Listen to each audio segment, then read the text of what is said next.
let's talk about 10 things that magic is not. First of all, magic is not a standardized field. In most fields of research, there's at least a little bit of consensus, at least some shared language. And of course, all this is possible because most fields relate to the material world. Everyone can have a shared experience of what we're talking about. But the process of making magic happen is much more intangible. It's a personal experience that happens on the inside, and if somebody hasn't had that experience, it's not always very easy to point to the particular processes that a person goes through. And so in different magical systems, similar experiences are pointed at with different words, different language. And also because the individual is such an important ingredient in making the magic happen, and each individual is different with different preferences and propensities and backgrounds. So in effect, we're changing one of the main ingredients in the magic every time a different individual performs it. So then to point at one specific thing that is important for your magic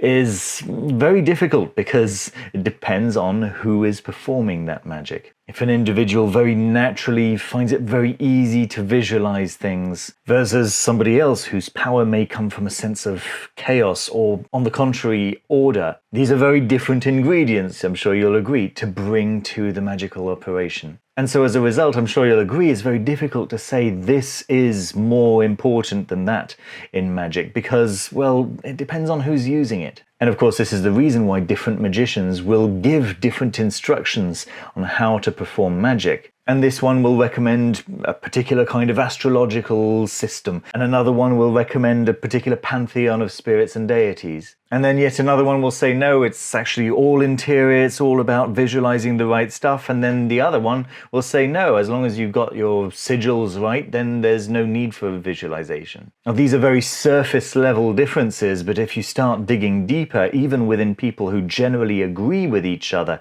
about what the system should be, they disagree on the details of that system. So if you've fully learnt one system and then you find someone who's saying, no, it should be like this, don't go thinking that you've been doing it wrong this whole time. Experiment, see what happens, see what works well for you. And if this new way of doing it works better for you, adopt it. You're not betraying the system. The systems are really there as a starting point. The system that works best for you is the best system. For you, not for other people, of course. Okay, the second thing that magic is not is a spiritual or moral path. Magic is a tool. Maybe that tool is going to be useful for discovering a spiritual or moral path, or maybe it's going to be good for helping you along a spiritual or moral path, but it is not in itself spiritual or moral in the way spirituality is most commonly perceived, of course, which is to say training for your own spirit. I don't mean work with other spirits. Magic naturally very often works with other spirits. That's not what I mean by spiritual. Whatever your spiritual path is, it can be enhanced by magic, not replaced by magic. Okay, point number 3, magic is not a vending machine, it's a relationship. A relationship with reality, a relationship with particular entities, if you're working with particular entities. It can be a relationship with yourself. The point is that magic is not a system where you put something in order to get something back out. But in many relationships, that's what does eventually happen. But it is not the purpose of the relationship. If that's the purpose of the relationship, then the relationship quickly breaks down. And then your vending machine is gone, of course, right? That's not the right way to think about magic. You need to think about magic as a way of understanding how reality works in order to then best live within reality. Yes, of course, there are some advantages of having a relationship with entities that can actually do something for you, but the point is the relationship. And relationships that are take only don't tend to be very healthy, and they don't tend to last very long. All right, point number 4 is that magic is not dependent on income. Some magical lodges will expect incredibly high fees paid monthly for your right to access the magic, and others will be online solutions that expect you to subscribe and pay a lot of money in order to get access to. But actually nowadays, magic is pretty much available for very low prices through the medium of books. It's kind of one of the main reasons why my channel exists, is to give you access to books that I think are are of good quality, so you don't have to dig through hundreds of thousands of books, just maybe tens of thousands. But the point is that with authors such as Lon-Milo Duquette and Josephine McCarthy and Jason Miller and Matt Oren, you have great starting points that will take you already very, very far. And if you're going to invest in a large course, then do your research first. Make sure that that course is in fact right for you. Unless, of course, is Quareia, in which case it's a free course and it's actually one of the best courses in the world. So go ahead with abandon. All right, the fifth thing that Magick is not is well signposted. As I was saying earlier on, Magick is not a unified field. What we mostly have is magicians' experiences that they've written out for us, things that has worked for that specific magician. Occasionally you have a magician who has really studied the matter of magic from the perspective of what works in an objective way, and they've tried to turn it into a course. But when we look at the grimoires, for example, these were essentially working notes of a practicing magician for themselves, never intended to be read by other people. And so unlike religions, for example, which are intended to attract as many people as possible and, direct them very effectively to a particular way of thinking, magic is not that at all. And because it's such a niche topic, you don't have massive organizations directing you into a particular way of thinking.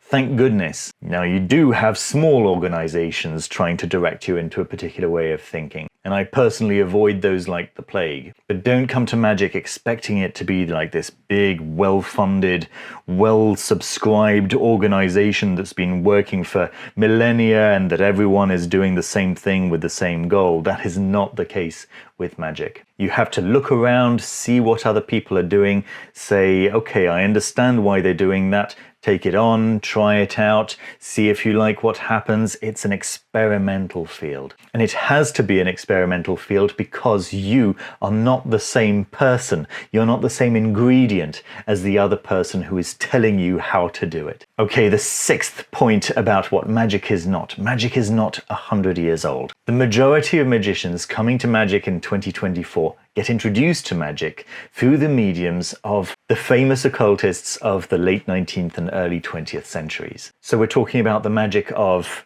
Theosophy, the Golden Dawn, Thelema, and Wicca. Naturally, we owe an enormous debt of gratitude to those magicians who revived the occult traditions during those times. But we also have to think about their biases, about their particular interests at that time, about their economical environment, about what they were trying to achieve, about the influences that they had, and about the research that was available to them at the time. Now, thanks to these people, we today have much better research available to us. And some of the research that they were basing their own rituals on is just not accurate. It doesn't mean it didn't work because of the way magic works, right? But we have to understand that the magic of the late 19th and early 20th centuries is just one small part of the whole, which starts with early civilization, and even before then. So it's a good idea to get a feel for what kind of magic the people of late antiquity, early antiquity, and prehistory were doing, so that we can understand today what it is we're really trying to get at. Standing on the shoulders of not just 100 years of history, but thousands of years of magical history. If you haven't heard about the Graeco-Egyptian magical papyri, also known as the PGM, it's a great place to start. The seventh thing that magic is not is a fossil. Just because the magicians of 10,000 years ago, or 2,000 years ago, or 1,000 years ago, or 400 years ago were doing a particular thing, it doesn't mean that we don't have better solutions more suited to the kind of person that we are in our time than using their magic that was ideal for them. The goes, or sorcerers of late antiquity, were using the magic that was right for them at the time, and that was the most powerful magic that they could ever have used. If they were trying to use today's magic back then, it would not have been the best magic for them. But of course, those of you watching me today are not living in late antiquity. And while we can learn from their technology, and we can understand why today's technology works, thanks to understanding why their technology worked, doesn't mean that we're not allowed to use new technology that has been proven and shown to work for you. So again, please notice the difference between a specific tradition and the magic from that tradition that is going to be useful for you. Naturally, I hope it goes without saying that just because you're using some magic from that tradition doesn't make you a practitioner of that tradition, and certainly doesn't make you an expert about that tradition. It makes you a magician. Other people are just interested in the tradition itself. That makes them scholars. And it's okay for there to be magicians and scholars in the world. Everyone's welcome. And of course there can be crossover as well. A scholar can dabble in magic and even get quite good at magic, and a magician can dabble in scholarity and even get quite good at scholarity. But they are two different things, with a single individual being perfectly able to learn both. Nothing wrong with that. Right, the 8th point about what magic is not is a choice. You don't decide to do magic. You decide to perfect your magic. Doing magic is something that we do naturally. As a human being, day in, day out, we are constantly doing magic, but we might be doing it unskillfully. The choice you do make is to start doing magic skillfully so that you're getting results that are congruent, that are good for you and the world around you. But you don't choose whether you do magic or not. We're always doing magic. With every thought we have, whether we've decided to have that thought or not, with every word that we say, whether we've decided to direct that word in a particular way or just let the word out, we are performing magic. Now, the skillful magician understands how words affect the world, understand how thoughts affect the world, and can actually direct their words and thoughts in a particular direction to make specific situations happen.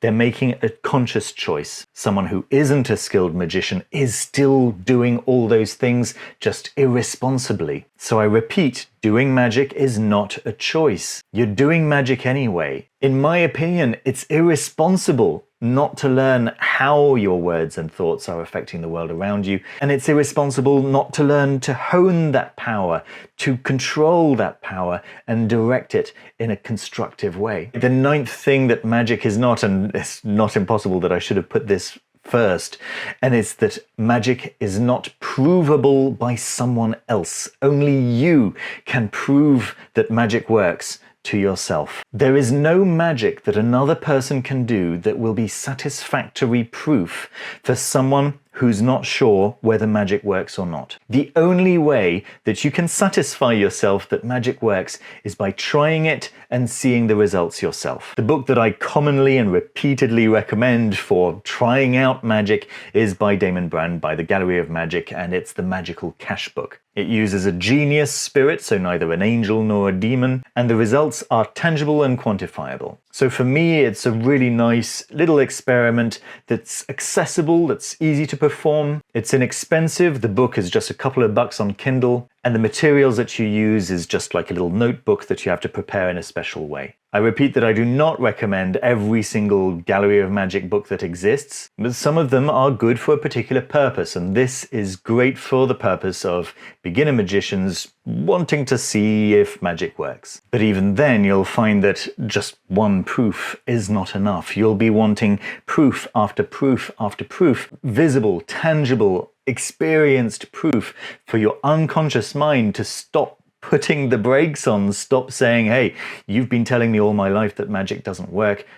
I'm sorry, I just can't believe it, right? So it's going to take a lot of experience, not just knowing, not just telling yourself, but actually experiencing magic working for you to start becoming comfortable that magic actually does work. But my telling you that magic works, or your friends telling you that magic works, that's definitely not going to be good enough. And finally, the 10th and final point of what magic is not is a lifestyle accessory. It's undeniable that the history of magic has furnished us with a wealth of very beautiful artifacts. And they're intriguing, they're kind of eye-catching, and it's not surprising that many people are drawn to magic just because of the aesthetic of magic. I would encourage you, however, to think of these artifacts not as works of art, not as graphics or your items to make you go, oh, how beautiful, or how edgy, or how intriguing, but rather as the material and residue of an actual magical working. I'm not sure how good it is for you or for anyone around you for you to be wearing little sigils of Paimon as earrings, or desensitizing the world around you to the Enochian language by having some weird, cool-looking scriptures on your t-shirt. I was reading a really interesting article by Alexander Moore on practicaloccult.com just a couple of weeks ago that was saying that not all magic has to be Instagram worthy, and I couldn't agree more with this. Magic is a personal experience. It's a personal process. And the actual magic that you're doing has as much reason to be on Instagram as your relationship with your life partner has reason to be on Instagram. That's not the point of either of those things. And in fact, the real power in either of those things happens off camera. Of course it does. So magic isn't something that you do to project an identity. It's not something that you do for others to look at you and go, ooh, that's a magician. It's something that you do to be congruent with yourself, something that you do to make your life a better life, to make the world around you a better place. There we are. Have I missed out any important points? I'm sure I have. Please leave a comment down below on what people around you say that magic is and you disagree. What is magic not, in your opinion? If you enjoyed the video, please remember to like and subscribe and comment. And if you'd like to support the channel, there's a Patreon link down below, which gives you all kinds of very cool perks, including access to the Foolish Fish Discord server. I want to say a huge thank you to all the channel's existing members, in particular the Level Infinity members, David Venturini, Caitlin Kopok, Aritz Murueta Ramos, hackerbooks.com.au, Howard Wolf, Linda Hendricks, Stephen Hunter, and Susanna Red Elves. Thank you all so very, very much for your invaluable support. And also a very special thank you to the Level 3 members whose names you can see scrolling up on the left over here. Please look after yourselves, look after each other, and I'll see you very soon with another video. Bye-bye.